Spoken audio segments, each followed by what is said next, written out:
Welcome to the SEI Podcast Series, a production of the Carnegie Mellon University Software Engineering Institute. The SEI is a federally funded research and development center sponsored by the U.S. Department of Defense. A transcript of today's podcast is posted on the SEI website at sei.cmu.edu/podcasts. Welcome to the SEI Podcast Series. My name is Suzanne Miller, and I'm a principal researcher in the SEI Software Solutions Division. Today, I'm very pleased to welcome to our podcast Nickolas Guertin, a senior systems software engineer with the SEI Software Solutions Division, and Doug Schmidt. Previously, Doug served as the Chief Technical Officer of the SEI, and he continues to collaborate with us on various projects. He is the Associate Provost for Research Development and Technologies at Vanderbilt University and co-director of Vanderbilt's Data Science Institute, as well as the Cornelius Vanderbilt Professor of Engineering and Professor of Computer Science. Today, the two of them are joining us to talk about strategies for creating architectures for large-scale complex systems that comprise functions with a wide range of requirements. This is one of the most challenging areas in DoD acquisition, and so this approach and the strategies that they're going to talk about are very important to the future of our large systems. So I want to welcome both of you today. Thank you, Suze. Thank you. And I want to, before we get into the topic, we always like to have people tell us a little bit about your backgrounds and the work you do here at the SEI. And, things like, what is the best part of your job? Doug, also please tell us about your role as a visiting scientist. That's an unusual role here. And so, how does that play into your research life? So I'm going to start with Nick. Well, thanks, Suze. Real pleasure to be with you here today. So I've been here at the Institute for 4 years, and it's been an amazing learning experience. And I try to give as good as I get, but I'm pretty sure I'm short on that exchange. So as a systems engineer, I work a lot with a variety of different programs where they're thinking about acquisition strategies, but then also helping them with understanding how to do their technical approaches. Certainly, I've gotten a lot more comfortable and familiar with things like DevOps and Agile, while we're also trying to help the Defense Department see their way through these new acquisition authorities that are coming out of things like the software acquisition pathway. A huge fan of that.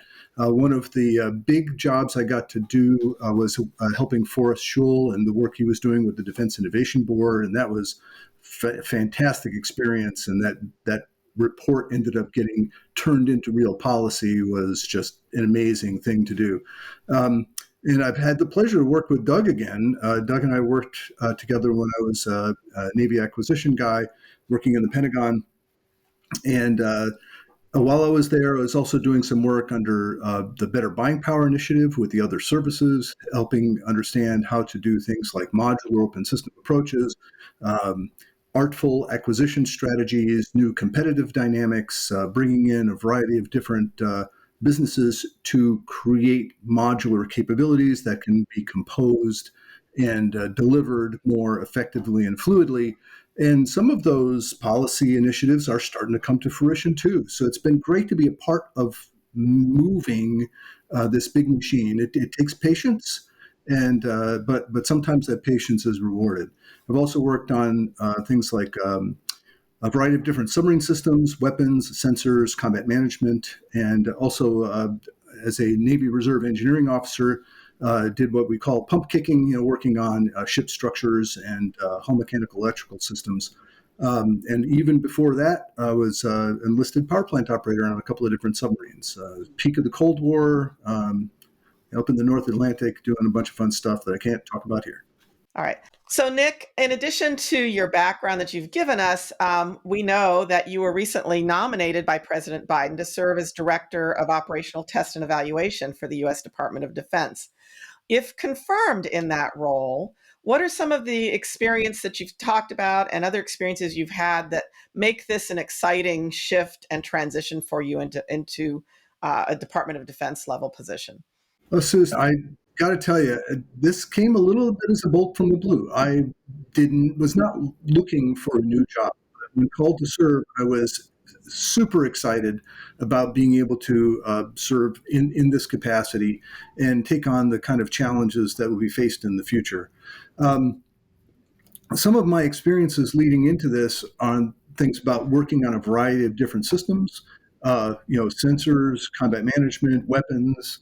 I've done a lot of work in development test and some work in operational test. But then also having some experience with the SEI, especially, thinking about how do we build systems in the future so they're changeable over time. And then we got to switch that over to say, how are we going to test these systems over time? What does the operational test community do when something is constantly in motion? I don't have the answers for that yet, but we have some of the background to help inform what activities I might do with that team as we think about that and work on it together. And I just want to say for our viewers that have not had a chance to meet Nick in person, I did get a chance. I've had a chance to work with him down in his DC office a couple of times, and he probably has the coolest collection of coins, the coins that people give out in the DoD for accomplishments and achievements of anybody that I've seen. So I know that what he's done has been important to a lot of different groups, not just to the SEI. Doug, why don't you, I know you don't have the same collection of coins that Nick does, but give us a little bit of your background and especially tell us a little bit about what it's like being a visiting scientist here at the SEI. Sure, you bet. Thank you very much for having me on. So I'm a professor of computer science at Vanderbilt University, and I wear other hats here as well. I really enjoy teaching courses on mobile cloud computing. I have been doing research on cyber physical systems, machine learning applied to healthcare, topics related to the blockchain, and many other research topics for many years. But I also have another passion, and that's to work on real-world, large-scale systems and systems of systems. And so since 2005, I've been involved with the Software Engineering Institute in many different capacities. I was part of the original ultra-large-scale systems study that was done in 2005, which had a big impact on the research community. As you mentioned earlier, I was the chief technology officer and deputy director of research for the SEI about a decade ago.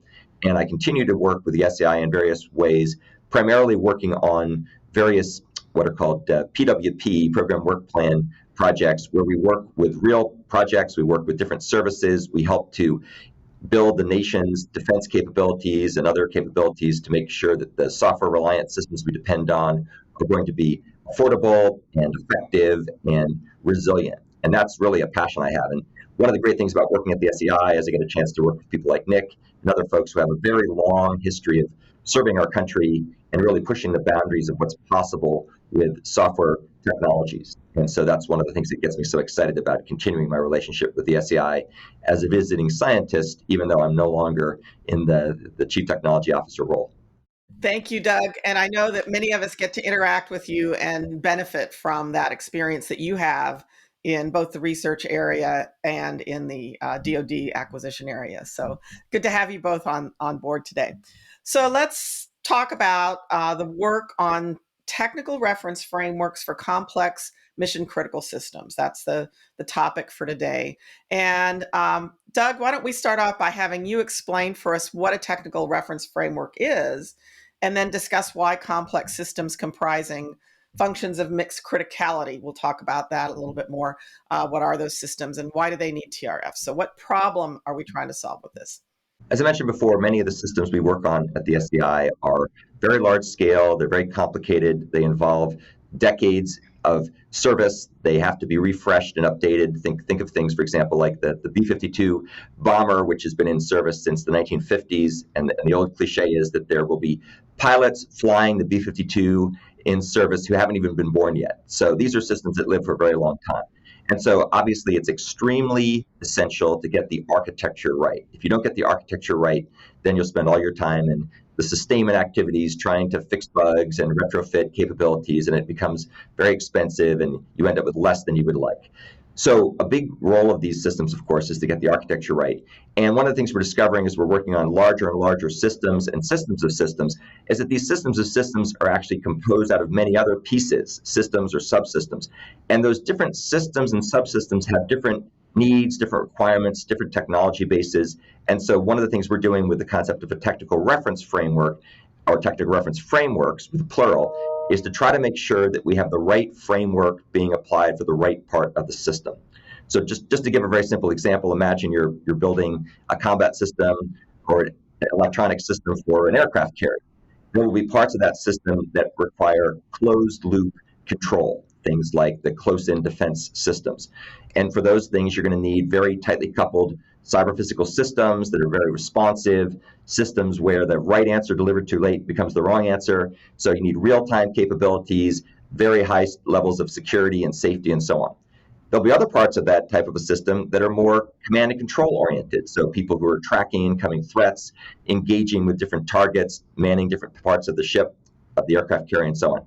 And there'll be a different set of requirements there. Some of the requirements for close-in, closed-loop control may be a little bit less stringent, but you also have to deal with a lot more things to keep track of.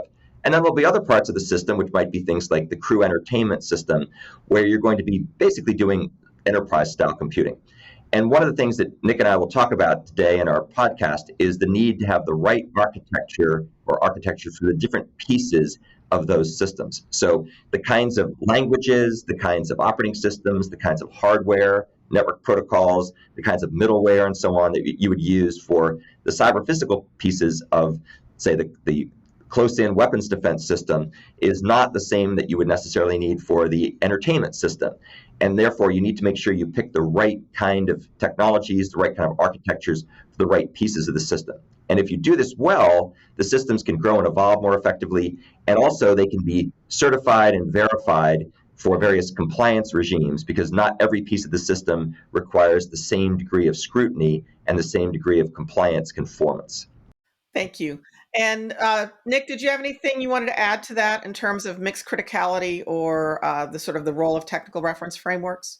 Thanks. So one of the things that I worked on when I was in PO submarines was a different life cycle management approach for like a sensor suite. And we had this battle rhythm where we were changing out the hardware on like we were looking at different hardware every 2 years, and no one ship would get anything older than, say, like 6 years old. As a different life cycle management approach. But the underpinnings for that required some of the things Doug talked about, like like middlewares and modular construction, and also the acquisition life cycle was different. We had different buying plans, different pieces of hardware, different installation teams had to roll around to different ships. But then when we looked at like the weapons system, where those certification boundaries were a lot tighter, the temporal range of time for what it took to deliver a new capability was a lot longer, and the need to do hardware refreshes was just plain different. And to apply the same practices for doing the sensor system, which could be a little bit looser in terms of time, was dealing with a lot more large amounts of data and human scale analytics, were very different than, safely launching energetic systems. So we wanted to make sure, as we were thinking about this, how do we look at that and evolve it in the right pattern instead of just doing a one-size-fits-all approach, regardless of what the actual problem set was on the other side. And I want to reference something you said there, because it's been in my mind in some of the systems that we work on together. That evolvability, when we start talking about, we think about software being very evolvable and malleable. That's one of its reasons for having so much play in these systems. But you're talking about technical reference frameworks, not just for the software, but for the architecture of the entire system, which means you're dealing with hardware issues as well. And that technology refresh, the pace, when we have to talk about a B-52 or some similar, the technology, just the materials that are available today are different, than when the B-52 was first envisioned. So that evolvability aspect, I think that the technical reference framework aspect, am I correct in thinking that that's really one of the critical places that you think about what are some of the scenarios for evolvability that are going to be needed for the various elements? I'll take your example, Doug, of the crew entertainment system. If I have to replace that whole thing out, so what? But sensors, those are a little more expensive. And some of the other really specialty things, you just can't just say, oh, I'm going to buy a new one because we have something new available. So talk for a minute about the importance of evolvability and how the technical reference framework helps with that. This time I'll start with Nick. So you were talking about the crew entertainment system, right? Well, well, what if we don't just chunk the whole thing and bring in a new one? What if we just bring in the new parts we need? That idea would drive like a weapon system person nuts, right? They have to have, tight configuration control, certified deployment. The idea of mixing and matching stuff because it works is not the right business plan. It's not the right systems engineering approach. So you need to match up the technical domain and the problem set. But we don't need an infinite variety. We need just a few. Like Doug talked about earlier, we need like the real-time missions, critical stuff. And then way on the other end maybe is kind of like the large-scale data analytics, infotainment, or other kind of big data stuff. And maybe one in the middle, like a command and control thing. So as we were thinking about this, we're like, well, is it an infinite scale, or are they, maybe just a few with appropriate levels of overlap? Because otherwise it would just be too complicated, right? You have to find a way to simplify the problem a little bit. Do you want to take that away? I bet you have something to say about that, Doug. Sure. I think when you talk about evolvability, it's very important to keep perspective here. So one of the things that gets me so excited about working with the SEI is the ability to work on systems that are going to matter for a very long time. And some of the systems that Nick and I and our colleagues are working on are expected to last 75 to 80 years in the future. And if we roll the clock back 75 or 80 years, we're basically at the end of World War II. And imagine if we had to live with the constraints for the systems we're building today based on the technologies, based on the processes, based on the languages. There weren't really even a lot of computers in those days that were from the late 1940s. Can you imagine how impossible it would be to be successful doing today's missions with today's threats and today's capabilities if we were hamstrung by decisions made 75 to 80 years ago? So that's really what we're looking at here. We're trying to make sure that as we move forward in this brave new world of sequestration and defense funding cuts and so on that we sometimes go back and forth on, and certainly new threats, that we're not going to put ourselves in the Procrustean bed of solutions that don't evolve over time. And looking back to what Nick was just saying about the different domains, the different technical reference frameworks, the kinds of decisions you need to make for tight loop, closed loop, embedded, real-time embedded systems are very stringent, and yet you still have to be prepared for the inevitable evolution that will take place in that domain over the next 80 years. And if you take a look at things, again, about sort of soft real-time systems, command and control, the data analytics, the human time systems, the enterprise scale support type systems, those things are going to be changing very rapidly. So we need to make sure we pick the right architectures that are capable of expanding and contracting over time to meet the needs at that time without limiting ourselves to things that we can think about today but will inevitably change over the next few decades. So there's two sides to this that I want to sort of bring in and relate the evolvability to. One of them is interconnectivity and functional interoperability. You mentioned system of systems, and we're really kind of in that place. And so what are the challenges there? But I also don't want to forget what Nick talked about earlier. How do all these ideas affect our acquisition life cycle? Because when you talk about the decisions that were made 75 years ago in our current acquisition process, that would be considered a technical baseline. And from an acquisition viewpoint, those of us that have worked in that arena know that once you establish a technical baseline, it is not as easy as we might need it to be to change that. So we have some things in place in the way we acquire things, and we have some technical issues in terms of connectivity and interoperability. So what are some of the things that the technical reference frameworks help us deal with those two kinds of things with? And Doug, why don't you go ahead and start with the interconnectivity, and then Nick can follow up with the acquisition. Sure. Whenever we think about long-lived systems, we have to think about issues like portability. We have to think about issues like interoperability, and we have to think about issues like integration and basically testing and validation and verification. So from a portability point of view, nowadays we have a much better position to start if you want to build systems that are going to last for a long time. We probably want to build them as much as possible on an open infrastructure. We have things like POSIX, we have various types of middleware, we have virtual machines that have been well established with all kinds of test compatibility kits to make sure that they're portable and you can relatively do write once, run anywhere kinds of capabilities. So those baselines are important from a portability point of view, and that's really important to get right. The other thing that's important if you want to make the system capable of being interconnected, as you were talking about, Suze, is picking good protocols and then making sure that those protocols are protocols that can evolve over time so you don't get locked into yesterday's standards, which is a big problem that we often run into. Making sure that the protocols and the APIs and the implementations of those APIs and portability layers are things that are living and capable of evolving and extending. Just as we don't want to get locked into proprietary vendor solutions, we don't want to get locked into obsolete standards. So there's various ways of thinking about layering and abstracting.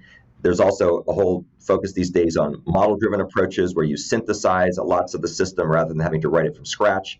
So those are all key themes that people need to be doing for the practice of good software and good software engineering over time if you want to build for the future. And I think another key thing that I'm sure we'll talk a bit more about is making sure that we set up testing regimes where you can be confident that what you're releasing, either on a baseline-like basis or block-style basis, as the DoD often does, or in a more continuous style, which is what the commercial world is doing increasingly, we make sure that we're using the power of computing to test things, to have good test-driven development, good continuous integration, continuous deployment, good DevOps principles, so that we can be very confident that what we're putting out there is going to meet the requirements that we've put forth.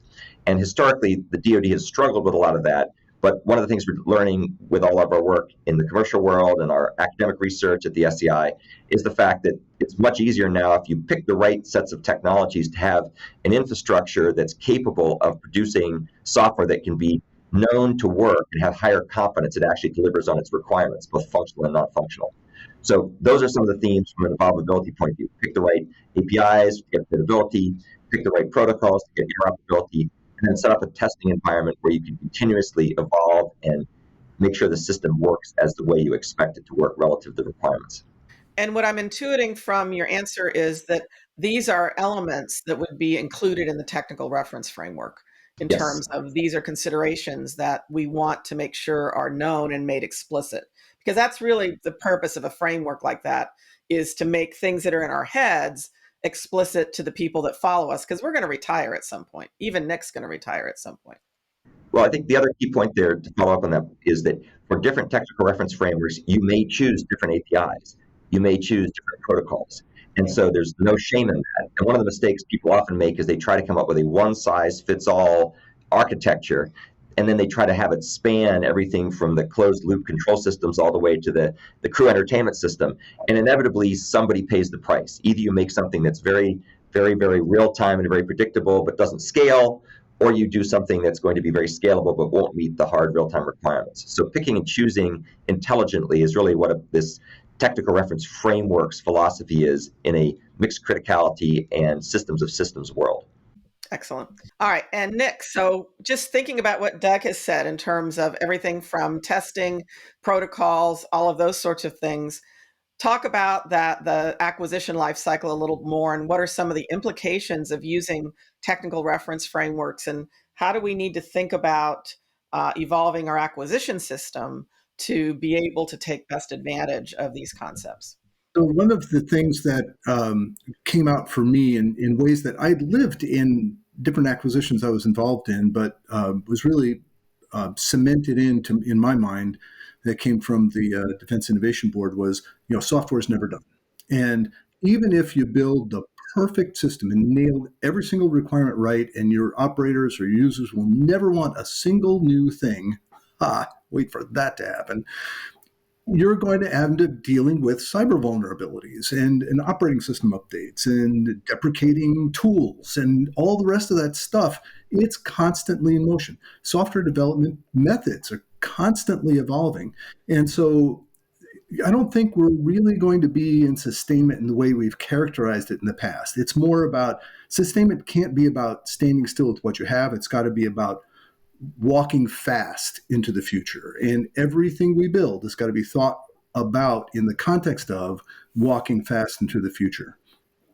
So, and then interoperability is kind of a part of that too, because as these systems evolve, they might need to exchange some different information or consume some new information. And so as user needs evolve, as they express new capability, that would need to be added to things we have, we need to think about how that impacts the interoperability aspect as well. So I have this kind of nested if statement. Like if a lot of the things we build are software reliant and that a low friction way of delivering new capability or upgrading our cyber posture is through software updates. And that's all interoperable at a different level than we experience in our home lives, right? Our aircraft need to talk to our ground systems, need to talk to our sea systems, and all of those things are much more interactive, dynamically interactive than what we see in our normal day-to-day lives. So we need to start thinking about interoperability as a continuum of change. And that's just another aspect of how we need to recharacterize the way we acquire these complex and evolving mission systems. Okay. And I will say that I too am a fan of the adaptive acquisition pathways. And one of the things that I've been thinking about is where can we take some of the concepts that we've used in the software acquisition pathways and bring them up to the systems level. And that's the iterative aspect. Doug mentioned that model-based engineering is one of the things that when you start getting really good physical models, which we can do today, you can actually start that synthesis of hardware software integration through models.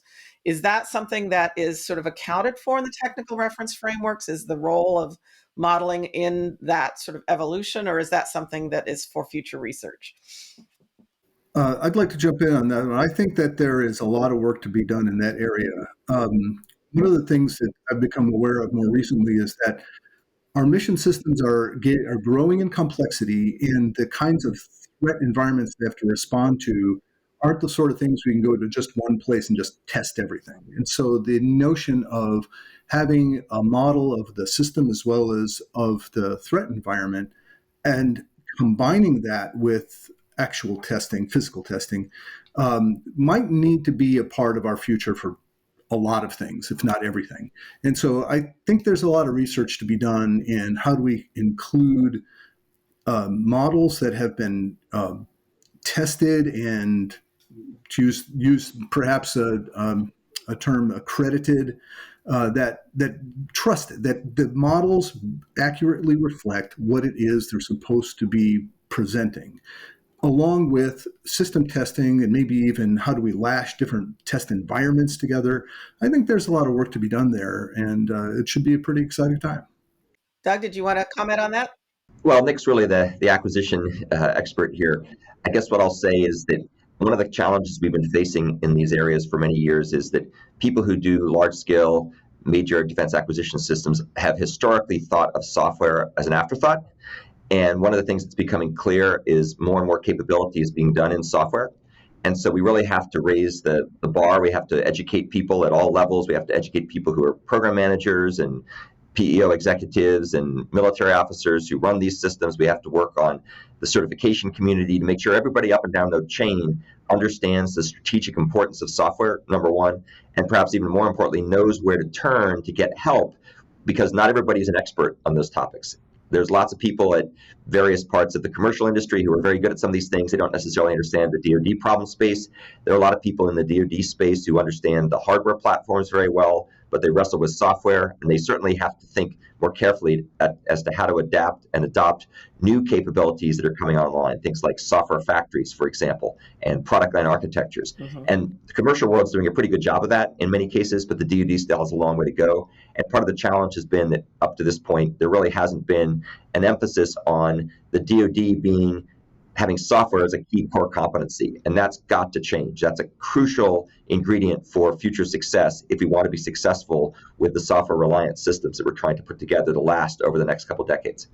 And I know Nick mentioned the DIB study, the workforce development, digital workforce development was one of the key themes in that study, which I've seen in different ways, and that's a topic for another podcast. But I definitely agree with you that bringing in knowledge about software throughout the enterprise is one of the ways that we're looking at increasing that software competency to be able to deal with things like technical reference frameworks and complex interoperability, differences in protocols and things like that. I want to switch at this point to talk a little bit about transition.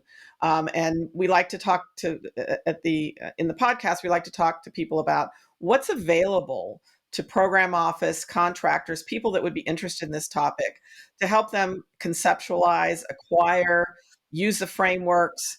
What kinds of things do we have available to them to help with this problem of evolving systems that are this complex? So I'll start with Nick this time.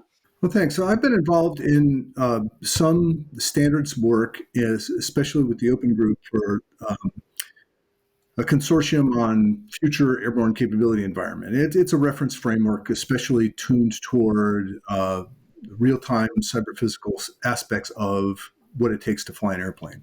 Right. They've spun out another reference framework for sensors. How do we put different eyeballs and different radars on aircraft? More recently, there's been just beginning work on electronic warfare. What's a reference framework for electronic warfare? Those are three very different technical domains in terms of what they do, and one size does not fit all. I think some of the other work that's being done, like with the Air Force, with Platform One, and the Navy's and Army is trying to replicate those kinds of things for more the sort of things you can do with virtualization, hosting, as well as containerization, things that are more geared toward command and control and data analytics kind of stuff. Those are fantastic places to get everybody to participate in creating the environment that's going to be well suited for a lot of different things, but not everything. And to start to maybe collect a little bit more on what it takes to build out these things instead of having every system as its own special snowflake. Gotcha. Doug, comments from you on sort of transition resources for people that want to know more about this? Sure, you bet. So the good news is, especially for the technical reference framework portions that are more on the enterprise system scale, again, the crew entertainment system or the data exploitation style systems, the big data systems, there's a lot of great technology that's available out there off the shelf, oftentimes free of charge, open source, that are widely used in that space. And so I think the enterprise space is pretty well covered. You don't have to really be a specialty group to get access to that capability. There's tons of consultants, tons of resources, books, videos, YouTube, and so on to help you. As you start moving closer towards the middle TRFs, the command and control portions, and it's certainly when you get into the closed loop control systems, when you're getting into real-time embedded systems, a lot of the stuff that's available off the shelf is not necessarily going to work in those spaces. The good news is there's a lot of advances that have taken place there over the past few decades. So we have things, for example, like obviously POSIX for the operating system layers, things like the OMG data distribution service that's very well established, very well defined, and has proven itself time and time again to work in that space. But I think one of the things that's really fascinating to me and why the SEI is such an interesting place to work is the fact that just about the time we figured out how to do transition of kind of this classic modular open system style technologies, we're getting that to the point where it's technology readiness level 7 and 8. All of a sudden the world shifts, and now we're moving to AI-based approaches and machine learning, where we're TRL, technology readiness level 2 and 3, much more in the early stages. And so I think one of the real challenges we have is as the whole DoD shifts towards intelligent systems of various flavors, we are really starting over from scratch in a lot of ways about how to develop those systems, how to assure those systems, how to make sure that we know how to use those techniques to build systems better. There's lots of work that's going on at the SEI and elsewhere on AI-enabled software engineering. And then likewise, as people start to use AI algorithms and machine learning and transformers and deep learning models to actually run the systems, there's a whole new set of opportunities for thinking about how do we transition work on research for assuring those kinds of probabilistic systems. So that is really, I think, where the exciting next generation is. How do we do the research on these topics? How do we get breakthrough in results, and how do we transition them? So I think we're doing a fairly good job for today's systems, but tomorrow's systems are going to be much more dynamic, much more adaptive, much more non-deterministic, and a lot of the old techniques that we've been relying on for decades for our safety and our security and so on are going to have to be rethought very carefully with leveraging advanced research. Sounds like we have some future podcast opportunities. All right. Any closing remarks from either of you before we wrap this up? No, so thanks. You've done a great job today. I really appreciate the opportunity to get this work that, like Doug said earlier, it's something that we've been noodling on for quite some time now.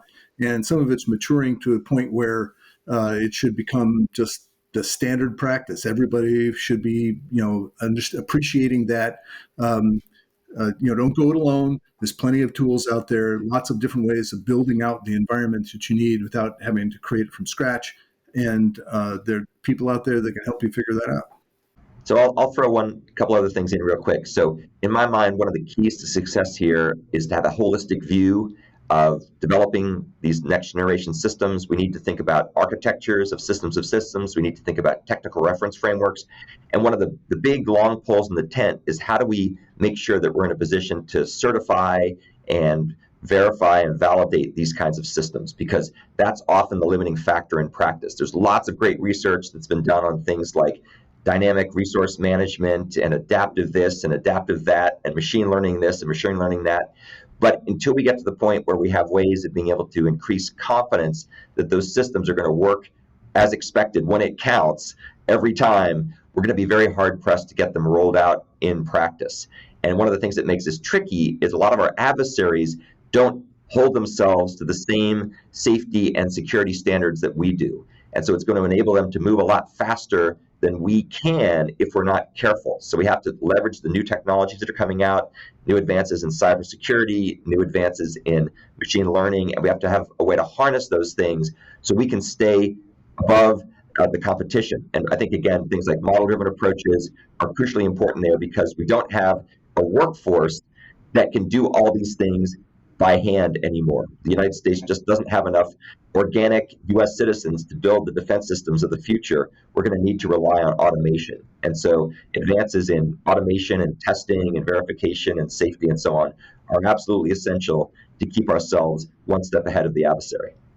Doug, Nick, I want to thank you both for such an insightful discussion. I've really enjoyed this. Before you leave, though, I know that some of our viewers are probably wondering about your backgrounds. I know what the background is for Doug, as I well should, but why don't you tell us what that background is for people that don't know as well as I do what it is? So this is the software engineering building at Carnegie Mellon University. And if you take a look and stand in front of the building and you look at the reflective glass, you will see the St. Paul's Cathedral that's right behind it. And for a number of years, my office was on the 5th floor of the SEI building. And so I had a chance to look out every day at this beautiful cathedral, which is a wonderful example, by the way, of architecture and the beauty of following patterns and ways of making things work and be stable to live over long periods of time. So I've always enjoyed that view. And so that's what my background is representing. Now, Nick, your background, I'd have to guess what your background is. So why don't you tell us what your background is? It is the North Pole of Saturn. And nobody knows why. It has a hexagon shape on the front of it that's like as wide as like 3 Earths, but it's cool looking. It's very cool looking. Yeah. So, well, thank you.